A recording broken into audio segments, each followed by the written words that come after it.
जय हिंद दोस्तों। आज की इस वीडियो से हम स्टार्ट कर रहे हैं क्लास 10th के ऑल सब्जेक्ट का ऑब्जेक्टिव क्वेश्चन का रिवीजन क्लास। दोस्तों इस रिवीजन क्लास में हम आपको हर एक चैप्टर से मात्र 25 ऑब्जेक्टिव क्वेश्चन बताएंगे और ये क्वेश्चन ऐसे रहने वाले हैं जो कि आपके बोर्ड एग्जाम में कई बार पूछे जा चुके क्वेश्चन हैं और ये बार बार पूछे जाते हैं। तो आप सभी के लिए यह वीडियो काफ़ी ज़्यादा इम्पोर्टेंट हो जाता है। तो आज हम स्टार्ट करेंगे चैप्टर नंबर 1 जिसका नाम है प्रकाश का प्रवर्तन। दोस्तों क्लास 10th फिजिक्स का यह चैप्टर नंबर 1 है। तो हम लोग फिजिक्स का चैप्टर वाइज करके एक एक चैप्टर में 25-25 महत्वपूर्ण प्रश्नों को देखते चलेंगे और फिजिक्स के ख़त्म होने के बाद केमिस्ट्री, बायोलॉजी, इसी तरह हम लोग सभी सब्जेक्ट के 25 महत्वपूर्ण प्रश्नों को देखेंगे। तो दोस्तों आप सभी को ध्यान से और अंत तक इस वीडियो को ज़रूर देखना है। तो चलिए दोस्तों हम क्वेश्चन नंबर 1 से इस वीडियो की स्टार्टिंग करते हैं। और दोस्तों यदि अभी तक आपने इस चैनल को सब्सक्राइब नहीं किया है तो इस चैनल को सब्सक्राइब जरूर कर लीजिएगा। ऐसे महत्वपूर्ण क्लास की वीडियो आपको इस चैनल पे प्रोवाइड की जाती है। तो चलिए वीडियो की शुरुआत करते हैं। दोस्तों हमारा फर्स्ट क्वेश्चन कह रहा है कि दर्पण के सामने किसी भी दूरी पर स्थित वस्तु का प्रतिबिंब सीधा प्रतीत होता है तो वह दर्पण है। यानी वह कौन सा दर्पण है जिसमें वस्तु का प्रतिबिंब जो है हमेशा सीधा प्रतीत होता है और चाहे किसी भी दूरी पर रखा जाए वह हमेशा समान एवं सीधा प्रतीत होगा। तो दोस्तों वह दर्पण का नाम है समतल दर्पण या फिर उत्तल दर्पण। समतल दर्पण या फिर उत्तल दर्पण में ऐसा होता है। तो दोस्तों इस क्वेश्चन का राइट आंसर क्या हो जाएगा? ऑप्शन नंबर डी हो जाएगा। दोस्तों समतल दर्पण में जो प्रतिबिंब बनता है वो पार्श्विक रूप से उल्टा बनता है। पार्श्विक रूप से उल्टा कहने का मतलब कि मान लीजिए यह एक प्रकार का दर्पण हो गया। यदि आप इस दर्पण के सामने, मान लीजिए यह एक प्रकार का समतल दर्पण हो गया और यदि आप इस दर्पण के सामने अपना दाहिना हाथ उठाते हैं तो इसमें आपको बायां हाथ उठता हुआ प्रतीत होगा। तो इसको हम लोग क्या कहते हैं? तो पार्श्विक रूप से उल्टा के नाम से इसको हम लोग जानते हैं। तो दोस्तों हमें उम्मीद है कि क्वेश्चन नंबर 1 आपको समझ में आ चुका होगा। आइए क्वेश्चन नंबर 2 को देखते हैं। क्वेश्चन नंबर 2 कह रहा है कि प्रकाश की किरणें गमन करती है। तो दोस्तों आप सभी जानते हैं कि प्रकाश की किरणें जो है वह हमेशा सीधी रेखा में गमन करती है। यानी यदि इधर से टॉर्च जलाया जा रहा है तो प्रकाश की किरण जो है हमेशा सीधी रेखा में जाएगी। यदि यहाँ से टेढ़ा कोई पाइप लगा दिया जाए ऐसे करके तो प्रकाश की किरण यहाँ तक नहीं पहुँच पाएगी। तो ऐसे हमें महसूस होता है या फिर ऐसा प्रतीत होता है कि प्रकाश की किरण जो है हमेशा सीधी रेखा में गमन करती है। तो इस क्वेश्चन का राइट आंसर क्या हो जाएगा? ऑप्शन नंबर ए हो जाएगा। चलिए दोस्तों अब हम लोग क्वेश्चन नंबर 3 को देखते हैं। क्वेश्चन नंबर 3 कह रहा है कि प्रकाश के प्रवर्तन के कितने नियम हैं। तो दोस्तों प्रकाश के प्रवर्तन कहें या फिर प्रकाश का अपवर्तन कहें, इसके 2 नियम हैं। कौन कौन नियम है? तो दोस्तों प्रकाश के प्रवर्तन के 2 नियम हैं। पहला नियम है कि आपतित किरण, परावर्तित किरण तथा आपतन बिंदु पर डाला गया लंब तीनों एक ही तल में होते हैं। आपतित किरण, परावर्तित किरण तथा आपतन बिंदु पर डाला गया लंब तीनों एक ही तल में होते हैं। ये हो गया प्रकाश का पहला नियम, यानी आपतित किरण, और दूसरा ये हो गया परावर्तित किरण तथा आपतन बिंदु पर डाला गया लंब जो है ये तीनों एक ही तल में होते हैं। तो ये हमारा प्रकाश के परावर्तन का पहला नियम हो गया। और दूसरा नियम प्रकाश का परावर्तन का क्या हो गया कि कोण I बराबर कोण R, ये प्रकाश का प्रवर्तन का दूसरा नियम हो गया। यानी आपतन कोण बराबर क्या हो गया? परावर्तन कोण। तो हमें उम्मीद है कि आपको प्रकाश के परावर्तन के दोनों नियम समझ में आ गए होंगे। हम दूसरा चैप्टर जब पढ़ाएंगे यानी दूसरे चैप्टर का ऑब्जेक्टिव क्वेश्चन बताएंगे प्रकाश का अपवर्तन, तो उसमें हम प्रकाश के अपवर्तन के दोनों नियमों को देखेंगे। ठीक है, तो चलिए अब हम क्वेश्चन नंबर 4 की ओर बढ़ते हैं। तो दोस्तों यहाँ पे हमारा क्वेश्चन नंबर 4 कह रहा है कि प्रवर्तन के नियम से निर्धारित होता है। तो प्रवर्तन के नियम से क्या निर्धारित होता है? तो इससे निर्धारित होता है कि आपतन कोण जो है परावर्तन कोण के बराबर होता है। यानी कोण I जो है वो बराबर होता है कोण R के। इससे प्रकाश के परावर्तन के नियम से यह निर्धारित होता है। तो ऑप्शन नंबर ए इस क्वेश्चन का बिल्कुल करेक्ट आंसर हो जाएगा। दोस्तों मान लीजिए यह कोई समतल क्षेत्र है और यहाँ पे समतल दर्पण है और यहाँ पे कोई किरण आपतित हो रही है और यह किरण जो है परावर्तित हो रही है और यहाँ पे यह क्या है? तो एक प्रकार का लंब है। तो कोण I इसमें कौन सा होगा? तो कोण I इसमें यह हो जाएगा और कोण R कौन सा हो जाएगा? यह हो जाएगा। यानी यह हो गया कोण आई और यह हो गया कोण आर।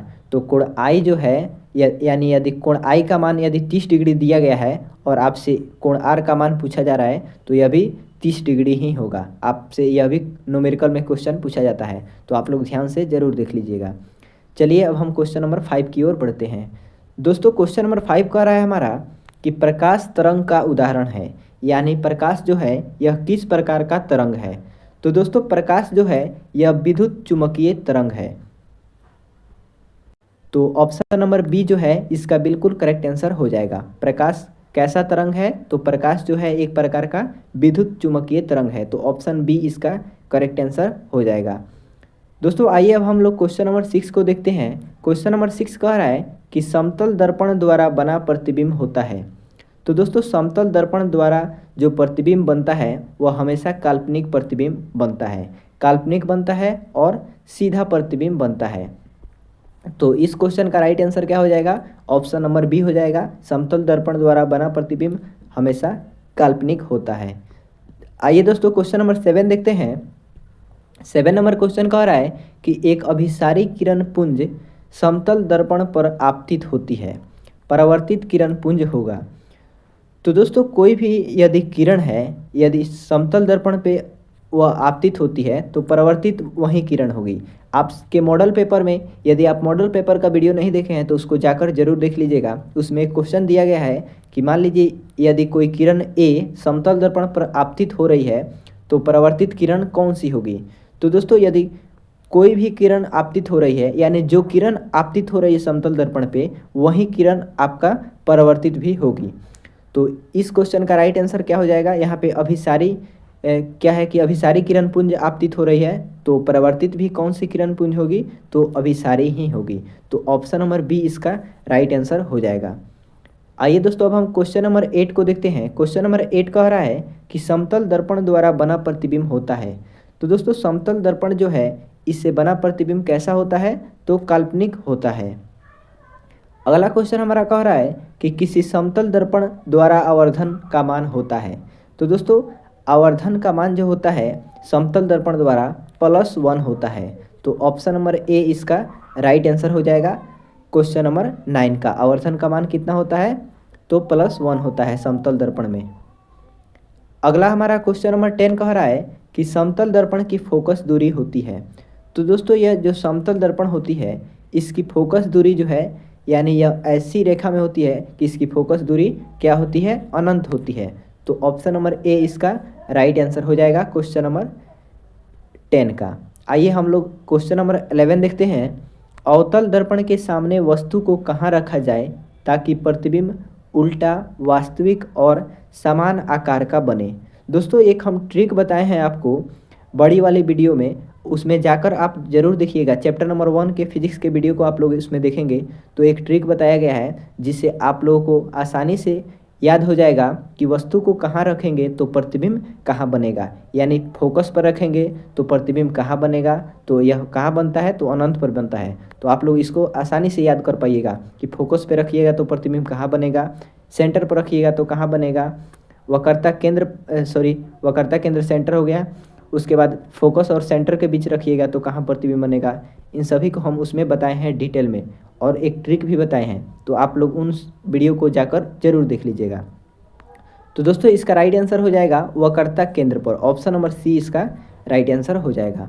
अगला क्वेश्चन नंबर 12 कह रहा है कि उत्तल दर्पण में बना काल्पनिक प्रतिबिंब होता है। तो उत्तल दर्पण में बना काल्पनिक प्रतिबिंब जो होता है वह सीधा एवं हरासित बनता है। तो सीधा हो गया, हरासित का मतलब क्या हो गया, तो हरासित का मतलब हो गया छोटा। सीधा एवं छोटा प्रतिबिंब बनता है उत्तल दर्पण में। तो ऑप्शन नंबर सी जो हो जाएगा करेक्ट आंसर हो जाएगा क्वेश्चन नंबर 12 का। दोस्तों अगला क्वेश्चन कह रहा है कि दर्पण का सूत्र क्या होता है। दोस्तों आपसे एग्जाम में दर्पण सूत्र और लेंस सूत्र जरूर पूछा जाता है, यह 1 नंबर आपको आसानी से दे देगा। तो दर्पण का सूत्र जब भी होता है यानी दर्पण का सूत्र और लेंस का सूत्र याद करने में आपको ज़्यादा कन्फ्यूजन नहीं होनी चाहिए, क्योंकि दर्पण सूत्र और लेंस सूत्र जो है लगभग समान होते हैं। बस इसमें डिफरेंस रहता है एक माइनस और प्लस का, यानी नेगेटिव चिन्ह रहेगा तो लेंस का सूत्र हो गया और पॉजिटिव चिन्ह रहेगा तो दर्पण का सूत्र हो गया। यानी 1/v + 1/u = 1/f रहेगा तो दर्पण सूत्र हो जाएगा। और 1/v minus 1/u is equal to 1/f रहेगा, तो वहाँ पे लेंस का सूत्र हो जाएगा। तो आप लोग इसे आसानी से याद कर सकते हैं और अपने बोर्ड एग्जाम में 1 नंबर आसानी से प्राप्त कर सकते हैं।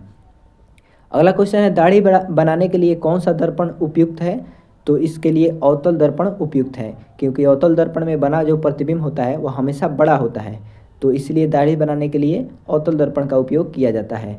अगला क्वेश्चन है दोस्तों, किसी कार के अग्रदीप में प्रयुक्त दर्पण निम्नलिखित में से कौन सा है? तो दोस्तों यहाँ पे अग्रदीप बोला गया है, न कि बोला गया है साइड मिरर। यदि यहाँ पे साइड मिरर लिखा रहता, साइड मिरर यानी पीछे देखने के आईने के रूप में, तो यहाँ पे उत्तल दर्पण हो जाता। कौन सा दर्पण हो जाता? उत्तल दर्पण हो जाता। लेकिन दोस्तों यहाँ पे लिखा गया है अग्रद्वीप में, तो अग्रद्वीप में जो है हमेशा अवतल दर्पण का प्रयोग किया जाता है, यानी आगे वाला शीशा जो रहता है गाड़ी में उसमें, तो यहाँ पे अवतल दर्पण राइट आंसर हो जाएगा। अगला क्वेश्चन कह रहा है दोस्तों कि किस दर्पण का उपयोग पश्य दृश्य दर्पण के रूप में किया जाता है? दोस्तों यहाँ पे पश्य दृश्य का मतलब वही हुआ साइड मिरर के रूप में, जो हमने अभी आपको बताया है, तो इसमें उत्तल दर्पण का उपयोग किया जाता है। अगला क्वेश्चन कह रहा है कि नई कार्तीय परिपाटी के अनुसार दर्पण के सामने रखे गए बिंब की दूरी ली जाती है। तो दोस्तों नई कार्तीय चिन्ह परिपाटी के अनुसार दर्पण के सामने जो भी वस्तु रखा जाएगा, यानी दर्पण के सामने उसका उसका बिंब की दूरी जो है हमेशा नेगेटिव यानी ऋणात्मक ली जाएगी, वस्तु की दूरी, जिसको हम लोग यू से डिनोट करते हैं। अगला है, निम्न में से किस दर्पण की फोकस दूरी धनात्मक होती है? तो दोस्तों उत्तल दर्पण जो है इसकी फोकस दूरी यानी एफ का मान जो है हमेशा नेगेटिव होता है। तो इस क्वेश्चन का राइट आंसर क्या हो जाएगा? ऑप्शन नंबर बी हो जाएगा। 19 नंबर क्वेश्चन है हमारा, यदि किसी बिंब के प्रतिबिंब का आवर्धन ऋणात्मक है तो उस बिंब की प्रकृति क्या होगी? तो दोस्तों उस बिंब की प्रकृति होगी वास्तविक और उल्टा, यानी आवर्धन का मान ऋणात्मक रहेगा तो प्रतिबिंब वास्तविक बनेगा और उल्टा बनेगा। दोस्तों अगला क्वेश्चन कह रहा है कि दंत विशेषज्ञ किस दर्पण का उपयोग मरीजों के दांतों का बड़ा प्रतिबिंब देखने के लिए करता है? तो दोस्तों दंत विशेषज्ञ जो हैं वह अवतल दर्पण का उपयोग करते हैं मरीजों के दांतों को देखने के लिए, क्योंकि इससे बना प्रतिबिंब बड़ा होता है, जिससे उनको आसानी से देखने में मदद मिलता है।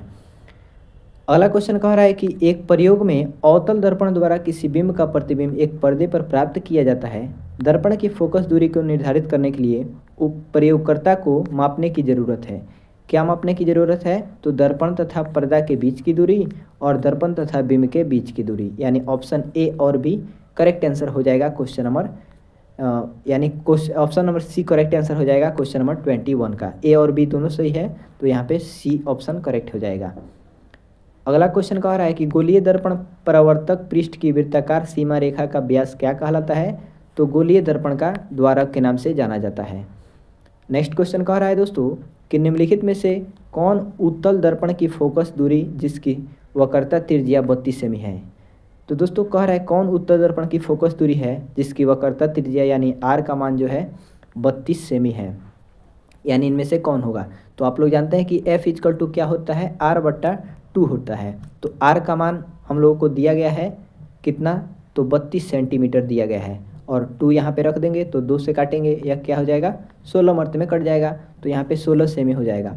और प्लस यहाँ पे किस लिए लगाया गया है? तो दर्पण कौन सा है? तो दर्पण आपका उत्तल है, तो उत्तल है इसलिए यहाँ पे प्लस 16 सेंटीमीटर आंसर हो जाएगा। यदि यहीं पे माइनस रहता, यदि यहीं पे दर्पण अवतल रहता तो यहाँ पे माइनस 16 सेंटीमीटर आंसर हो जाता। चलिए अगला क्वेश्चन देखते हैं कि हजामत के लिए किस दर्पण का उपयोग किया जाता है? तो अभी आपने देखा कि अवतल दर्पण का उपयोग किया जाता है। दोस्तों हमारा लास्ट क्वेश्चन है आज का, काल्पनिक प्रतिबिंब होता है तो काल्पनिक प्रतिबिंब जो है हमेशा सीधा होता है, यानी जो भी काल्पनिक प्रतिबिंब बनेगा वो हमेशा सीधा बनेगा, और जो भी वास्तविक प्रतिबिंब बनेगा वो हमेशा उल्टा बनेगा। तो ये आपको ध्यान में रखना है, इससे भी आपके बोर्ड एग्जाम में आसानी से 1 नंबर मिल जाएगा। तो दोस्तों हमें उम्मीद है कि आपको यह 25 क्वेश्चन का सीरीज अच्छा लगा होगा। यदि अच्छा लगा होगा तो कमेंट करके ज़रूर बताइएगा। हम नेक्स्ट चैप्टर का, जैसे प्रकाश का परावर्तन आपका चैप्टर नंबर 1 हो गया, और चैप्टर नंबर 2 है प्रकाश का अपवर्तन, उसका भी वीडियो लाएंगे, और इसी तरह सभी सब्जेक्ट का वीडियो लाएंगे। तो आप लोग कमेंट करके ज़रूर बताइएगा नेक्स्ट के चैप्टर का वीडियो हम लाएँ या नहीं लाएँ। तो दोस्तों वीडियो को अपने दोस्तों में भी शेयर ज़रूर कर दीजिएगा, और इसी तरह की वीडियो के लिए आप इस चैनल को सब्सक्राइब करके ज़रूर रखिएगा। तो चलिए दोस्तों मिलते हैं आपसे नेक्स्ट वीडियो में। है।